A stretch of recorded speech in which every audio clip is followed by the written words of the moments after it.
Well, good morning, good afternoon, and good evening to all viewers from all around the world. My name is Frank van den Driest of the Institute for Real Growth, and I'm super pleased and really excited to introduce as my guest for the day, Marc Pritchard, Chief Brand Officer at Procter Gamble, the world's largest advertiser, but also as ANA board member, as Marketer of the Year 2020 by the WFA. Marc is not only shaping the marketing agenda at Procter & Gamble, he's actually shaping the agenda of our whole industry across the world. So with that, Marc, a very warm welcome. And let me start by asking you, where are you? And maybe you can say in one word how it is that you feel at this very moment. Well, thanks for having me, Frank. I really appreciate this. And I am currently in Baltimore, Maryland, which is where I live. I commute to and from Baltimore to Cincinnati and travel, all over the world when we can travel. And how I feel today, I would say hopeful. Hopeful. Hopeful for, I just feel that there's a lot of good things that are going to come in the very near future and beyond. So I'm hopeful. I just reviewed a lot of the work that we have done over the past year, and I looked at it and I thought, okay, that's some pretty good work, and that's done a lot of good, and so I look forward to the future, and just I'm feeling hopeful today. Wow, you said a few very important things, and definitely things that I want to come back to later in this conversation. But I want to start. We're going to talk about a transformation journey for Procter & Gamble, but also the transformation journey for yourself as a leader, and get as many lessons for our viewers as humanly possible out of this hour. But so let's start at the very beginning. It's 39 years ago that you started at Procter & Gamble, right? That's right. 39 years. 39 years. That's kind of a miracle, I guess. But yeah, and with P&G the whole time. Mm-hmm. Wow. Tell me, can you remember that very first day that you walked into one of the P&G offices? Oh yeah, I remember it like it was yesterday. And I remember, in fact, I was just at a strategy meeting in that same building about a week ago. And I started in what was called the paper division at the time, which is our products are Charmin, Bounty, and Puffs, as well as Pampers, Loves, and Always. And I remember the first day, because my boss, his name was Stan Boric, he said some things from the very beginning. He said, we're a company that does the right thing, and we do what's right. And it just stuck with me. It's just, the values of our company were introduced to me on day one. On day one, I find it very, very powerful. It really is, and it's one of the distinguishing characteristics of our company is we have a purpose to, improve the lives of the world's consumers with, superior products and services that lead us to leadership results, but that are not only good for our shareholders, but they're good for first and foremost consumers, employees, and the communities in which we live and work. And so I remember that from the very beginning. And my boss saying, we do what's right. We focus on the consumers we serve. We have high integrity. I literally have a badge that has our values on it of integrity, leadership, ownership, teamwork. So it's that's why I remember it so well, and it's years in my mind. I can imagine. Well, humanized growth is the term that we use at the IRG for, let's say, multi-stakeholder value creation over the long term. And we focus very specifically on 4 C's, as we call them: colleagues, consumers and customers, communities, and capital markets. And what I noticed when you just were talking, it was like almost you were reading out our definition. You left out one stakeholder group, very interestingly, the capital markets or the shareholders. I should not have, because, or I think what our superior results do deliver shareholder return. And but we tend to start with consumers, employees, retailers, or our customers, communities, and shareholders. So, oh yes, capital markets, which are our shareholders, we're a for-profit business. So it is absolutely in that purpose. Yeah, yeah.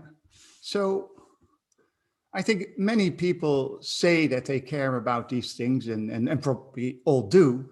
But I guess, let's say the proof of the pudding is in the eating. And one of the great, let's say, indicators that I find to see to what extent people really embrace that multi-stakeholder agenda is look at, for example, town hall meetings.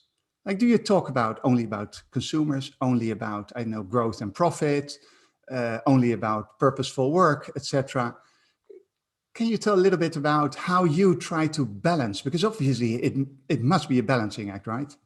Sure. You know, the way we balance, Frank, is we like to think about what we do as being a force for good and a force for growth. It's important that you do both, because as a company that has shareholders, as a public company, if you're a force for good without growth and value creation, then you're a philanthropy, and we're not a philanthropy. No. We're a for-profit business, but if you're a force for growth without any good, then consumers that we serve are increasingly viewing people like that or companies like that as mercenary. So you've got to do both, and that's the way we think about it. You can do good for obviously consumers first and foremost. Our job is to make their lives better every day with our household and personal care products and healthcare products. That's job one, and that makes a big difference in people's lives. And then beyond that, we then focus on how we do that, and we do that through equality and inclusion. We do that in a way that is sustainable. We do that in a way that helps communities in need. All of those things then lead to growth and value creation, not only for our businesses, but for the economy and for the communities in which we live and work. So that's the way we talk about it: force for good, force for growth. It's a circular and an iterative approach to how we view humanizing growth. It's almost like a self-propelling system if you get it right. Yeah, it's really sustainable then, Frank. You know, I remember probably 15 years ago when I was starting to work and really starting to get into some of this work, going and working. In this case, we have a program, one of our signature programs called Children Safe Drinking Water.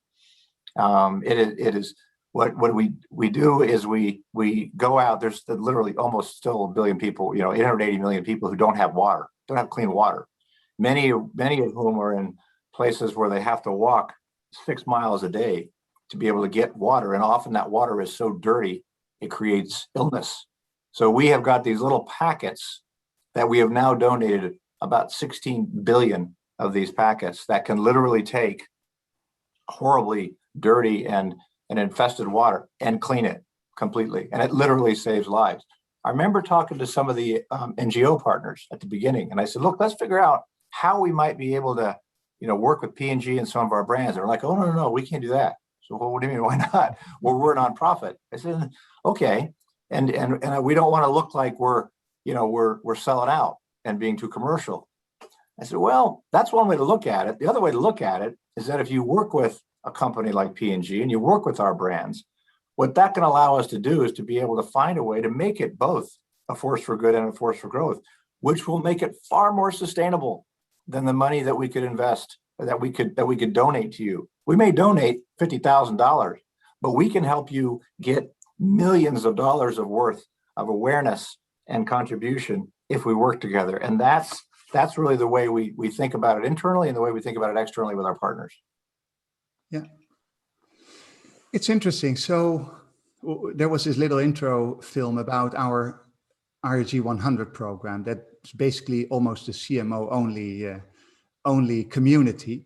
And one of the questions that comes up so often is, we believe it, we want it, But then, I don't know, a crisis happens, or our share price goes down, or whatever it is.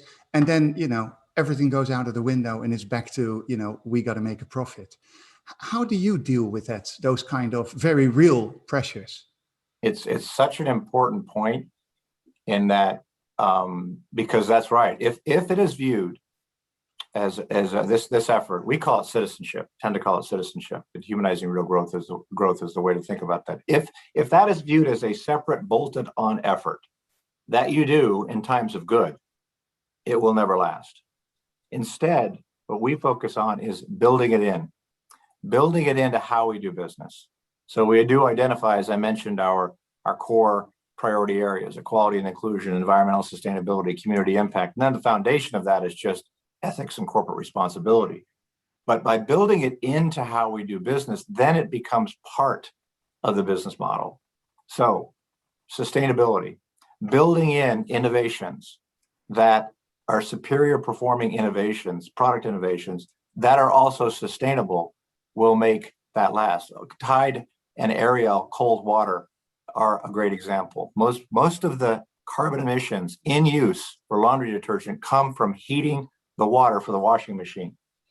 So when you turn the dial down to 30 degrees Celsius or even lower, then that allows us to wash and get your clothes clean in a superior way, which, by the way, it's better for the clothes because it's less heat, so there's less damage, and it reduces the energy load and the carbon emissions by 80% for that particular laundry load. So that is an innovation that is built in to how we do business. We do the same thing on Cascade and Fairy dishwasher, automatic dishwasher, which is, it actually turns out when you use a dishwasher, it uses less water than when you wash by hand, because the water, the 4 gallons, are recycled. When you wash by hand, you're pouring out 4 gallons every 2 minutes. So that then leads you to, it's a built-in innovation. That's why when we do that, then it's something that's sustainable. So if things get rough, then we're already after it, and we're already on it. It's locked in. It's locked in. If you think even about just basic productivity, when you in the environment reduce energy, reduce waste, reduce water in your operations, that actually saves money. That's good for business because you're spending less on resources.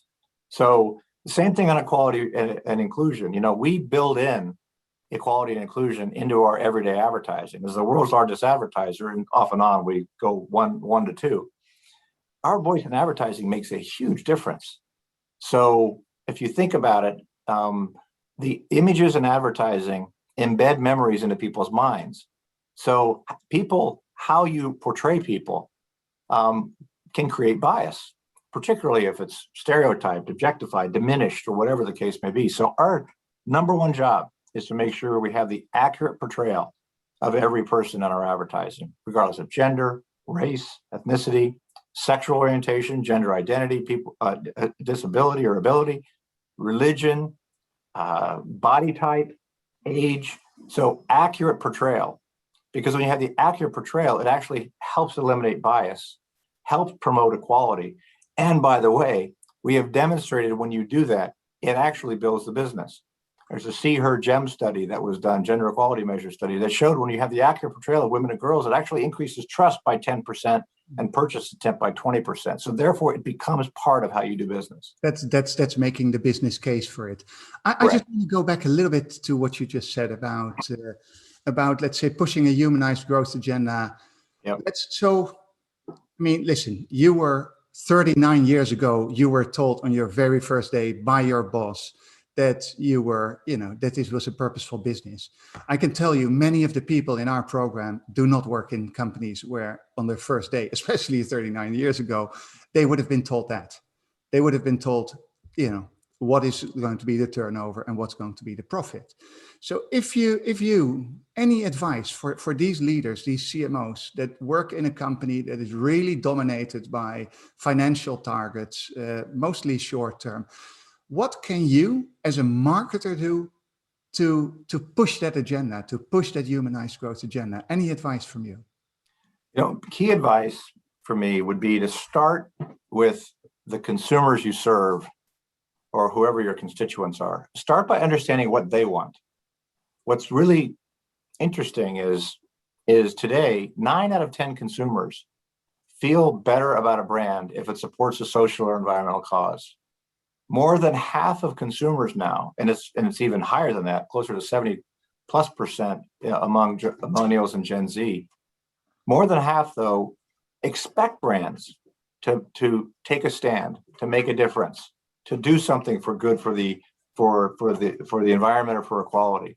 I mean, that really happened in the last year when people, during the pandemic and the racial and social injustice. So start there, and then start to dive into figuring out what you can do on your business that makes the most sense, that can help advance your particular product or service. So, and then like what we have done, largest advertiser, how do we best do that? Well, we can definitely portray people in an accurate way and periodically take a stand against bias, and that makes sense for us. We're a large advertiser.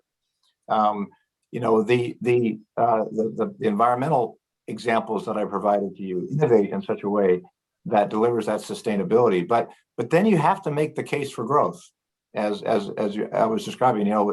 It took some time for us, but making the case that if we have the accurate portrayal, if we do that consistently, it'll help drive our business. And then we proved it over and over again. We proved it with Always Like a Girl, with Always End Period Poverty, with Olay Face Anything, with SK2 Change Destiny, with Ariel Share the Load, with Vicks Touch of Care. When we started proving that you could do, humanized growth, and that business grows, then that started to shine the light. We started to shine the light on those situations, and then people started getting excited about it, and then it became a creative exercise.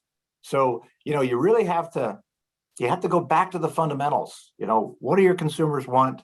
What makes sense for your business?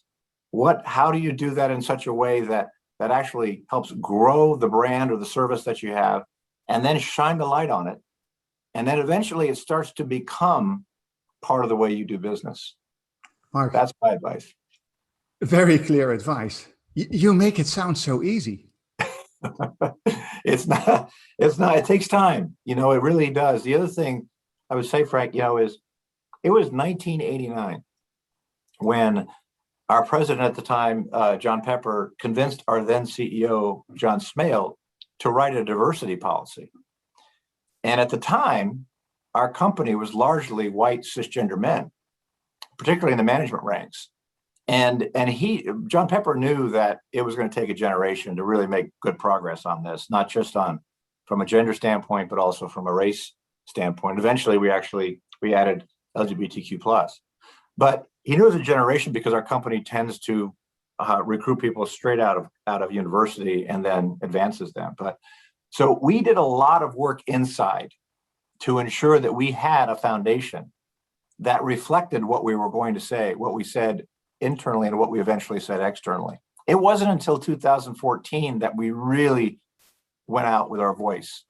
And that was with Always Like a Girl, which was the groundbreaking, gender equality message. But we had at the time, we had made enough progress. In fact, right now, 48% of our managers are women. So we're very close to 50-50 gender equality at every level. And the brand and the marketing organization that I have responsibility for, it is 50-50 at every level. Actually, maybe five promotions short of getting to 50-50 at the very, very top level. So I say that because what's important is you got to make sure you do the work inside before you start going outside. Do you use quota inside? Pardon me? Do you use forced quota inside? No. What we do is we set aspirations. Because I think it's an interesting tension between meritocracy and quota. How do you view that tension, and how do you deal with it? What our views are, in my view of this, is the same. Is that when you set the aspiration and the expectation and set the goal, and then make the case for why it's the right thing to do, both for society and for the business, you'll make more progress and it'll be lasting. You know, what happened with this CEO statement of diversity, you know, it was actually 3 years later that our then CEO, Ed Arts, made a statement to include sexual orientation in our EEO policy. And then later on, we formed affinity groups for gender and for LGBTQ plus, and eventually over time for different races, people with disability and whatnot. So, but the expectation from leadership was consistent. And while we didn't set quotas, we did set goals, and in some cases aspirations. So what I mean by an aspiration, yeah, we're shooting for this. We're not there yet. We're shooting for this, and then we're very open about it. And then what I have found is, what we've found is that when you do that, people rise to the occasion because they see why it's the right thing to do. They see it's the expectation. A quota forces compliance, and what happens then is that something could change, and that goes out the door. How do you respond to the people that don't respond in the way you would hope to these aspirations? Because you said, well, people come on board. There'll always be people that don't come on board. How do you deal with those? Indeed, that's leadership's job. Our job as leadership is to set the expectations and hold people accountable. Our CEO, David Taylor, has set very specific, in this case, goals, and we first set them for 2020. Then he set them for 2025. Now we're setting them for 2030. But the goals were set and broken down by business unit. And then he made that clear. This is my expectation for what you need to do. And then what we've done then is we then put systems in place, and then we take action to be able to make the adjustments. At least in this case, I'm talking about for equality and equal representation. Now, if over time a person doesn't achieve those goals, then and then of course all of us as leaders then cascade them to the rest of the organization. But if over time somebody doesn't make it, the first thing you do is, why aren't you making this? Give me the analysis, like any business goal.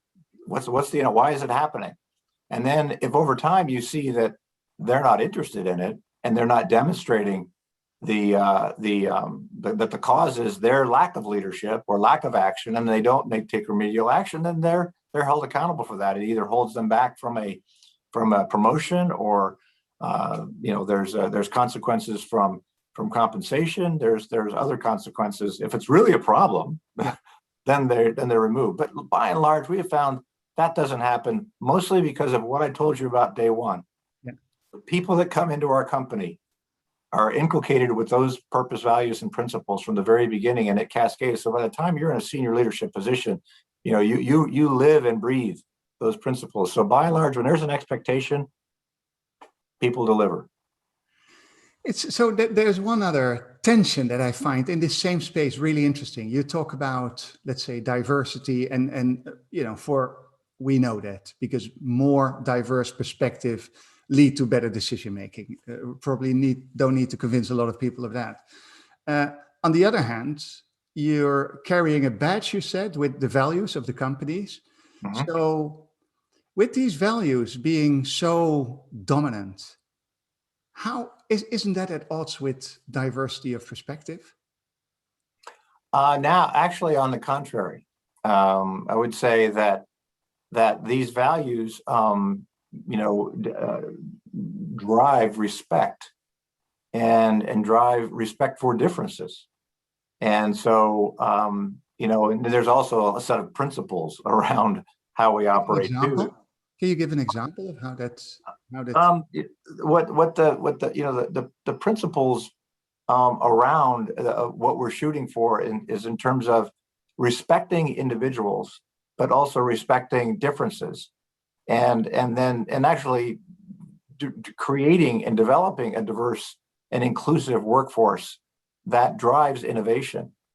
So when those things, diversity, equity, and inclusion, really drive the opportunity to drive more innovation. And so, and we're a company that innovates. We're a company that basically what you're saying is, what you're saying is we make it part, the diversity is part of our values. So we actually, it's one, basically. It becomes part of how we operate. Absolutely correct. And then, as I mentioned, those citizenship priorities that I provided you, equality and inclusion, that we build in to how we operate, it becomes part of how you operate. And then that's definitely, so there's always going to be differences of opinion. The difference, what's important is differences of opinion are valued, because differences of opinion can drive to better outcomes.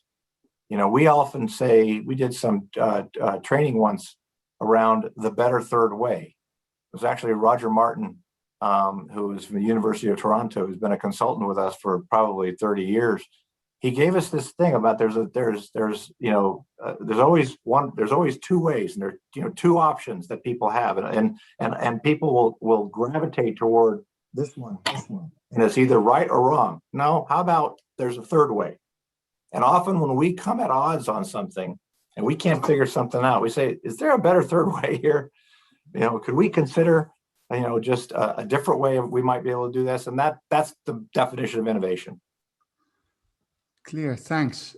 Mark, I want to go once more back to that 39-year journey. Then we'll look at the status quo of the industry today, and then we'll look at what's to come now to future-proof. But just going back those 39 years, let's talk about interventions that you remember out of those 39 years that you feel really, really made a difference, that you as a marketing leader made, that maybe some of our viewers can learn from and be inspired by. Sure. The first one, which was, I would say, which is probably the most profound one for me personally, it was over 20 years ago when I was running our CoverGirl business. And that's why I'm in Baltimore. Baltimore was the headquarters of the CoverGirl business. And I moved here, my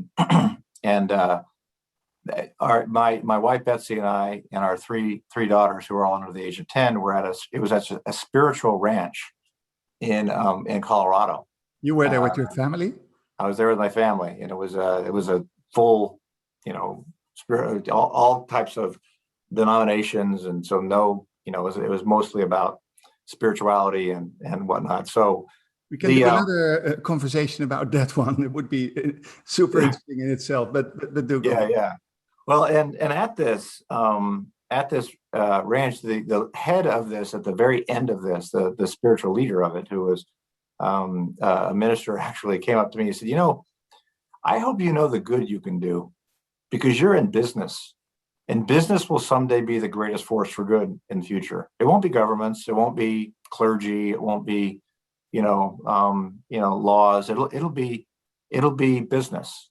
So if you choose to do so, you can really do a lot of good. And it was a blinding moment of clarity for me, Frank. I was like, whoa, wow, that's a big point. And at the time, we had just created the Easy Breezy Beautiful CoverGirl campaign, which is, I'm happy to say is still alive. But we had created it in such a way that we were getting some feedback that our spokespeople were too young, too thin, too white. It was a stereotypical and even somewhat objectified standard of beauty. And I realized that, and I thought, we have got to do something about that. I looked at my three young daughters and I said, you know what? They cannot grow up thinking that that's the definition of beauty. And we changed the whole thing. And we actually went to much more of an inside outside beauty. We brought in many more diverse spokespeople, like Queen Latifah, ultimately Ellen DeGeneres.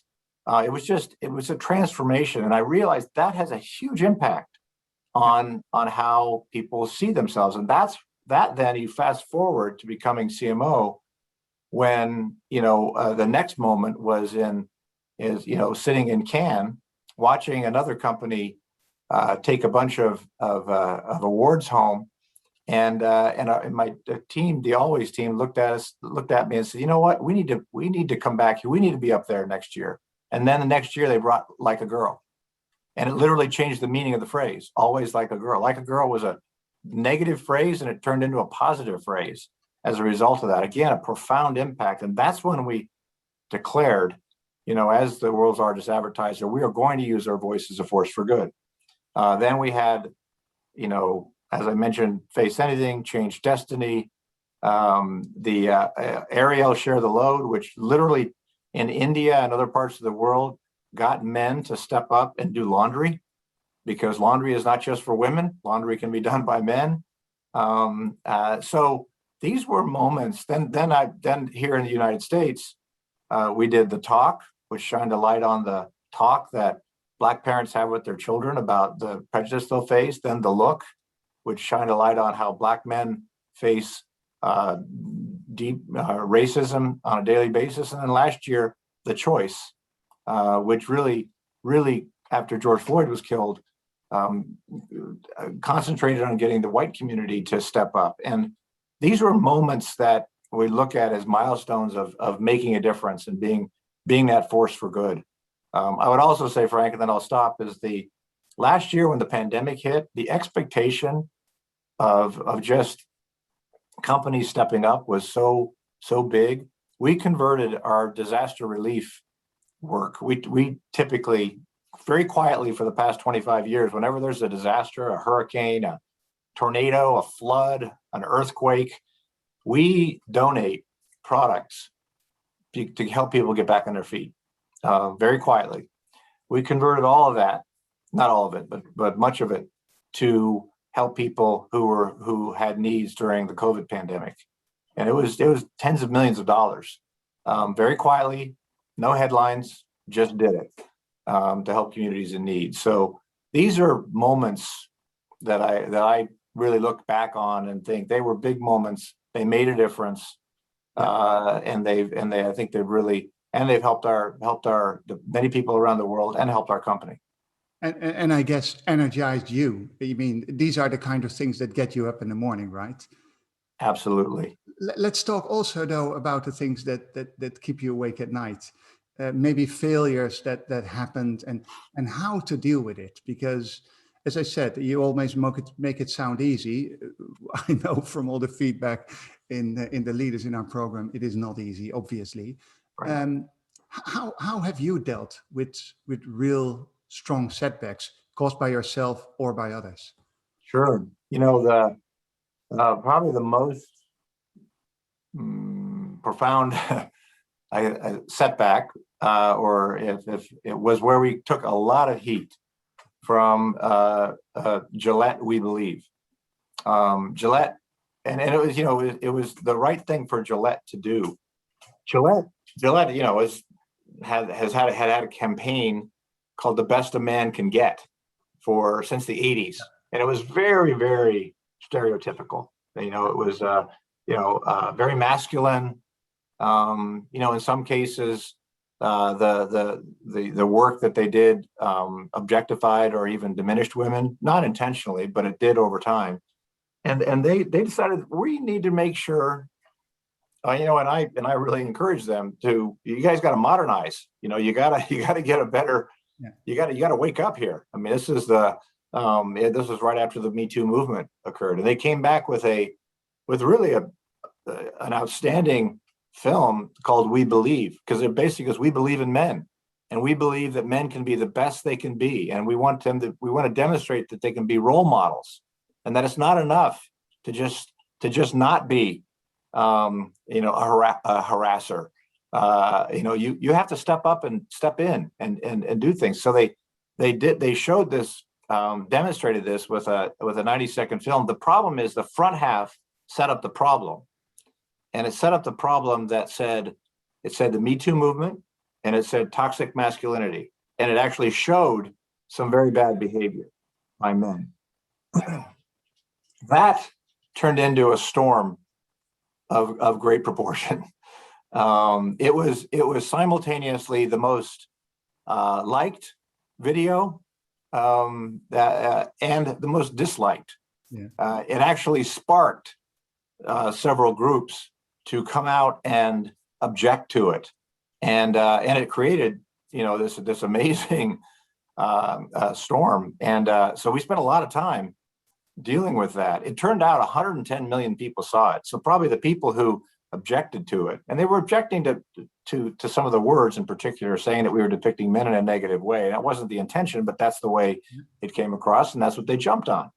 And so how do we deal with that? Well, we really stepped back and said, are our intentions right? Yes. Are we really trying to do the right thing? Yes. Okay, we're trying, let's keep going. And we kept going. And we started getting out there, and we started getting our narrative out there. And we started then demonstrating the good we were actually doing. We were actually donating money, to men and boys organizations to help them. So, and we kept going. And then we made some modifications to the next generations of that work. But I look back on that, and what I would say the lessons of it as well were, first of all, it did change the mindset of people about Gillette. It did spark some great conversations, and it actually built our business among the millennial consumers. So, but what it helped us do is look back and say, now, what did we do wrong? What could we have done differently? Number one, what we could have done is we didn't have to spend as much time showing the negative in the film. We could have just gone right into the better part. That's one thing. Two, we got to recognize there are trigger words. Toxic masculinity and the Me Too movement focused on men are trigger words. So we just got to be sensitive to that. Third, at first we were like, wait, we're just rejecting all those people who reject this. And we said, no. We need to listen to all those people who are rejecting this and understand. And that was, for me, one of the best learnings I've ever had, which is no. Always listen to someone who has a different point of view and learn something from that. So I am far more respectful now of all views. And I really think about that with everything we do now. Because what this was saying is many men were saying, particularly Caucasian men were saying, hey, we don't want to be viewed, be shown this way. We're not all like that. You know what? They're right. You're not. So let's don't depict it in that way. So anyway, so it's a great story, and I think also the fact I really like your learning of actually embracing not embracing the negative, but facing it and starting the conversation. I think then all of a sudden a negative can turn into an opportunity. It is, and the advice I give, Frank, to people is before you go in, and we do this now on everything, is we go in and say, when we've got something that we think might be controversial, we go and think about and even listen to people who we think it might be controversial with, so they can give us input. Anyway. So, I mean, these are some really great stories, inspiring stories of setbacks, of successes, etc. One thing that I've noticed for now decades already, first it was among global brand leaders, then among CMOs, is that I think that it can actually be really lonely. It's probably the thing that the participants in our program feedback the strongest, is the fact that they have time with each other. Jokingly, they call them the breakout sessions, the therapy sessions.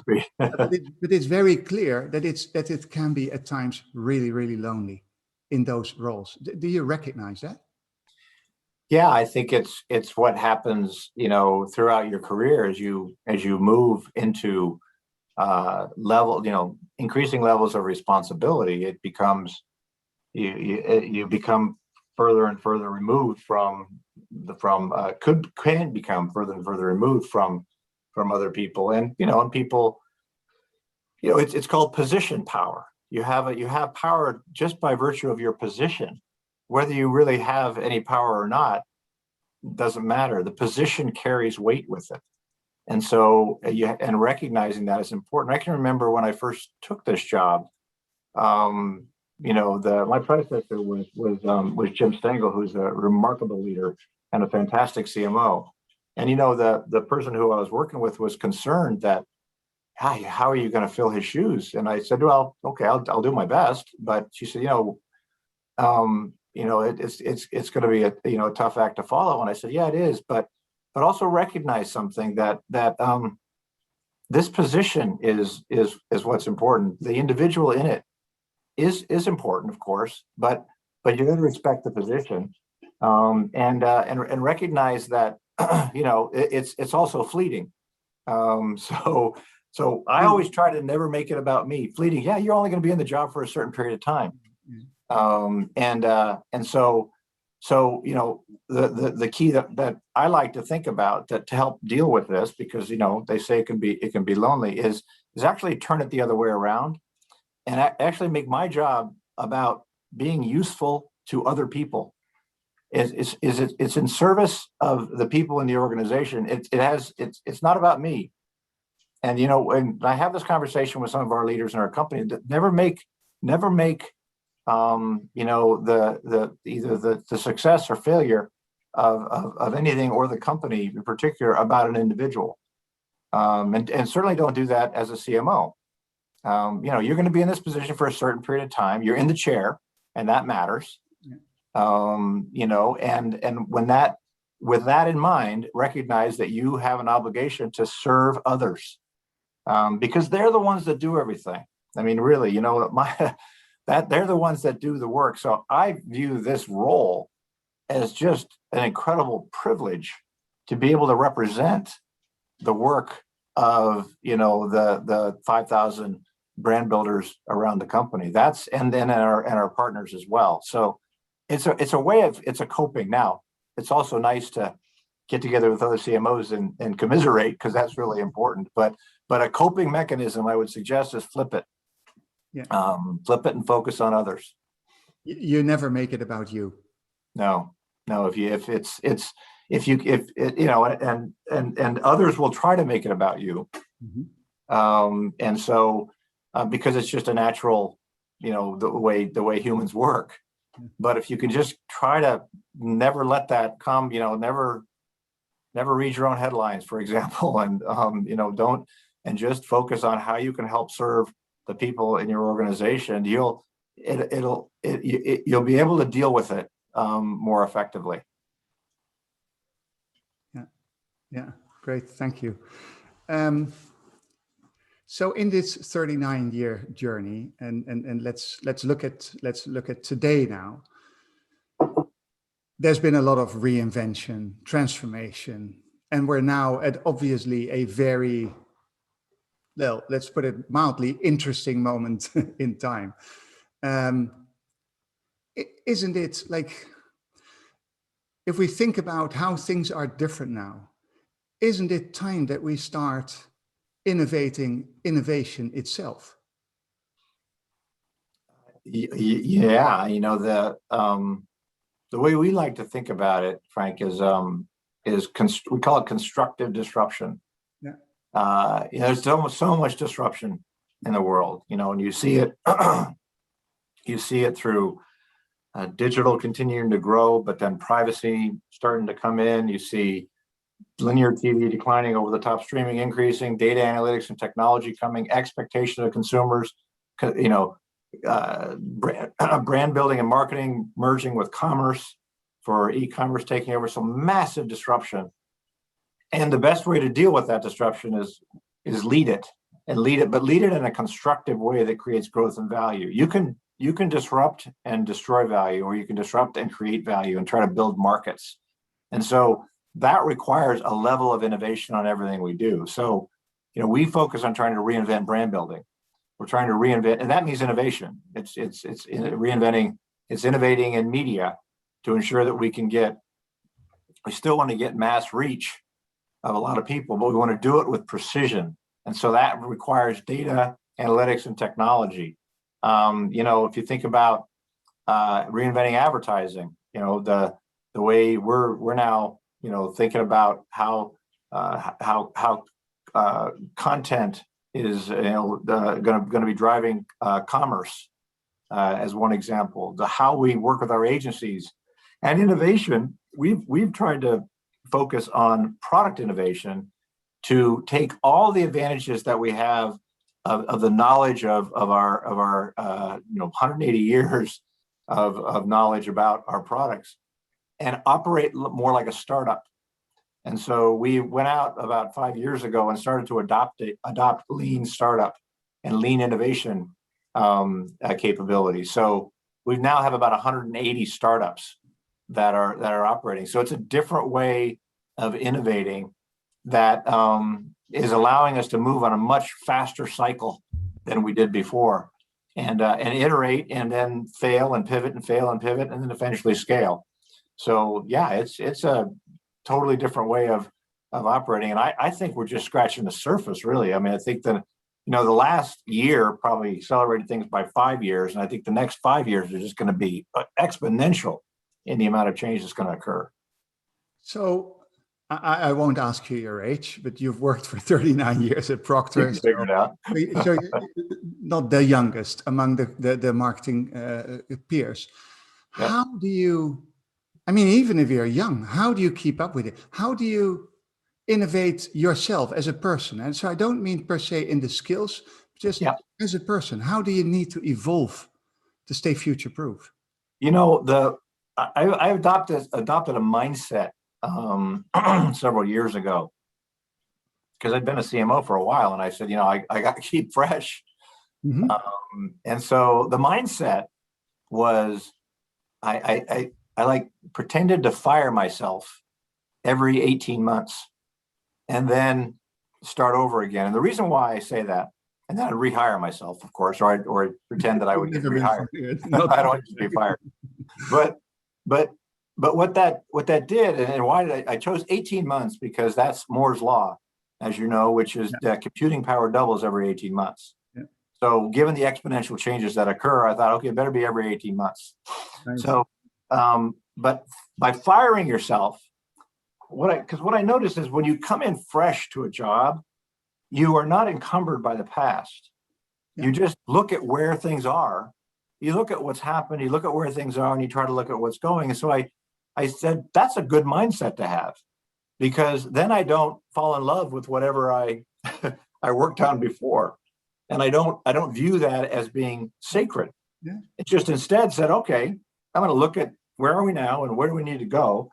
And then look at the past and honor the past, but also be objective about and discerning about what's working, what's not working. But then really spend a lot of time figuring out how you go forward. And then I adopted with my team a win, the kind of two things. Our job is to win today and invent tomorrow. So we have to constantly figure about what do we got to do to win now. And there's some fundamentals about brand building that are enduring. They're like the laws of nature, and especially in our business, so we constantly talk about these.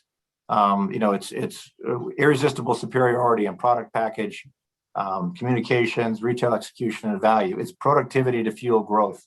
It's who our consumer is, what our brand stands for, and how we execute across those 5 vectors. These are foundational, and they don't change, but how you do them changes. So we're constantly looking about how we need to invent that future, and that's a way to keep fresh. So then it's a constant. The mode that I'm in along with my team and frankly, we really try to make this with every brand builder, is you're in a constant learning mode. Every day is a new day. And so, and that's where, what I love about this job is that, this today, I'm learning as much as I learned on the day I started back on May 17th, 1982. In fact, I'm probably learning more. That's a way to stay fresh. Yeah. And it's pretty invigorating because then that, this is it's always going to change, and you just get accustomed to that, and that becomes part of the way you operate. Have you ever gone back to that spiritual ranch? No, but I want to. First of all, I grew up in Colorado, so I view that part of the world as home, and it was such an amazing experience because it was people from all walks of life, and I was raised Catholic. My wife is Jewish. I'm very, very open to different. My father was actually, I'll give another personal story. My father was a recovering alcoholic, So he focused on a higher power. If you've ever studied the 12 steps, there's a higher power, and it's really a higher power of your understanding as opposed to any one denomination, which is again a mind-opening view of spirituality. And so that there are many paths up the mountain, and that leaves you with a sense of openness around how the universe is going to unfold. And there's I think I can't remember who Toni Morrison or Maya Angelou said, the universe will unfold as it should. When you have those kinds of experiences, which by the way was with my family, that's including my dad who was there at the time, that gives you a different outlook, and enables, if you fully embrace it, enables you to embrace whatever comes at you. It's interesting. I've just myself been to 2 weeks ago to a silence retreat in the south of France for a week. And the challenge that I find is that is a wonderful experience. And I really liked what you just said. But how to integrate that mind state, if you will, into your daily rush life. I wish I was better at that, Frank. I think if you've been to a silence retreat, because I've actually spoken with people who've done that, and I really admire their ability. I wish I was better at staying in the moment. That's the part that, even after, in my career and life, I still certainly have to work on that. I will say this, and not to go too far with it, but every day I essentially pray for the strength to be useful to whomever I come in contact with. And of course, I'm thankful for everything in my life. That at least helps, that little bit of grounding to do. And then the other thing is, I don't know if another tip for everybody, Ariana Huffington is one of our partners, and she's created this program called Thrive, which is a great program, but micro steps to help you kind of deal with things. And one of the best micro steps she gave me was determine a time in your day when your day is done, and then put your phone to bed, and make sure your phone is not in your room.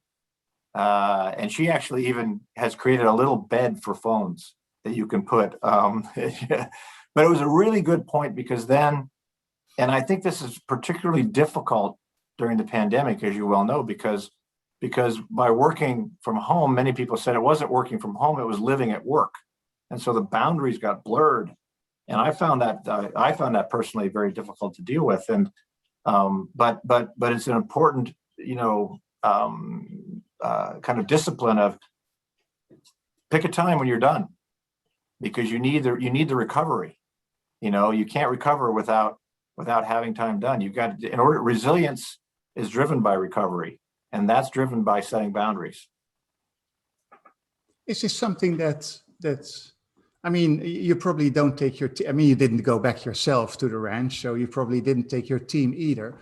But things like this, both, let's say, self-care, obviously, but even spirituality, is that something that you bring into discussions with your teams, or do you feel that's a private affair? And no, periodically when it feels appropriate, and often what I've found is, almost inevitably, a team member you have will face some difficulty, will face a challenge, and a personal challenge. And, one of the things that gives you the opportunity to show humanity. When somebody has a tough time, when there's a divorce or a death, or an illness or a surgery, or and that this is one of the things that I love about our company is the fact that we really rally around each other when that happens. And I can think people have rallied around you. Oh yeah, definitely. When that's happened many times in my career. Either when recently my mother, who remarried, and her husband died literally 6 months after they remarried. It was terrible, but everybody completely supportive. You know, but that's an example of where you can show humanity and you can actually express your values, your spirituality, what's important, and those kinds of things. And then, you know, look, every once in a while, I mean, for just example, this week, one of my dear colleagues and who works for me, Peter Carter, is retiring after 41 years. And, you know, and we announced it to his team. We talked about the replacement. I started talking a little bit about his accomplishments, and then I choked up and I cried because he's meant a lot to me, and I've been there with him through thick and thin, and he's done the same for me. And, you know, showing that humanity, and sometimes I'm actually an easy crier, Frank. I mean, actually I cry pretty easily. And I admit it, but you know, you always feel a little weird about it. And then when people, but what you realize is people say, you know, wow, you just showed you're a human. Yeah. And that's part of the problem as a CMO. You're not viewed as a human in many cases. You're viewed as a machine. And so periodically that expression of humanness goes a long way. I think I'm pulling out two things. One, it's not about you. The other is, don't forget you're human. It's interesting. They seem almost at odds, but they're not. I can totally see that. Well, I mean, you said earlier in the conversation that you rise every day with the idea of that you want to contribute and give. You certainly did in the past hour. I've thoroughly enjoyed it. You come across as a very, very human leader. And it's very clear that you don't make it about yourself, but that you are yourself. Thank you very much for that. Before we go, though, Mark, a couple of things. One is we ask all our guests if there's somebody that they feel would really fit this Humanizing Growth webinar series really well. Is there anybody that you would recommend we invite or we co-invite? You know, one person might be interesting, I was thinking, would be Hugh Evans, who is the CEO and founder of Global Citizen. And we've worked together with him. He's a partner now. I would say he does a lot of good for the world. And he might be very interesting because how he has embraced doing good and also connecting with companies to drive growth. You know, my colleague Diego Scotti and I worked together with Hugh and from Verizon, B. Perez from Coca-Cola. Yeah. You know, so he might be a really good one to listen to and just listen to his philosophy and how he operates. Great, thanks for that. We will definitely follow up to him. I also want to say that we continue. We do this weekly or bi-weekly. Next week, we have a fantastic guest also, Ramon Laguarta, the CEO of PepsiCo. A week later with Maarten Wetzelaar, the CEO of Shell, Gas and New Energies. Different perspectives, all very interesting transition and transformation stories, both on a company and on a personal level. Before we go, I want to tell all viewers that for the next 10 minutes, in a different space, we have an IRG cafe with your colleague Taide, who is the head of brands. And so she will sit with two of my colleagues of the Institute, Aljan and Eva, basically to have a much more informal discussion, plenary discussions for those that are interested. So we'll open up that one. Before we go though, I really, thanks again, Mark. You've been a fantastic guest, and to have a beautiful day. Thank you, Frank. Thank you very much. Really enjoyed it. Appreciate it. Bye-bye.